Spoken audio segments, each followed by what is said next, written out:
Darren Palmatier is the owner of Adirondack Exotics. A fire ripped through his business, destroying the building and killing the animals inside.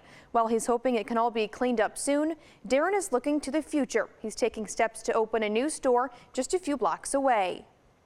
When I heard the fire at the pet store, I was worried that my store was the start of it. But then when I got down there and seen the blaze, it was like my worst nightmare is happening. Palmatier recalls the moment he found out a massive fire started at an old glove factory, spread to his store, killing snakes, reptiles, spiders, and bugs.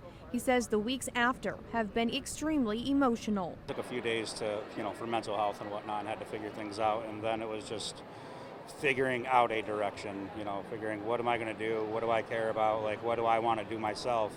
And I've always done what I like, so it was just, go back down that path and start from there. Palmatier says with nothing left of his livelihood, his goal is to rebuild from the ground up. He says the support from those in the capital region and the reptile community have allowed him to continue his passion. My local community has been outstanding, and then like the hobby, like the reptiles and arachnid community has been insane.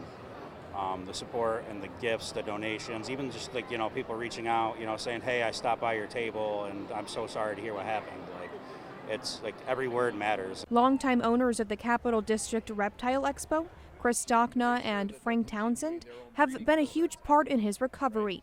Their reptile event on Sunday helping to lift his spirits and get him back on his feet. The community has rallied together. There's folks that have been donating animals to help them get back up and running. There's been monetary donations going to them. They have a GoFundMe. Palmatier says the sales at the expo is a step forward in reopening his store.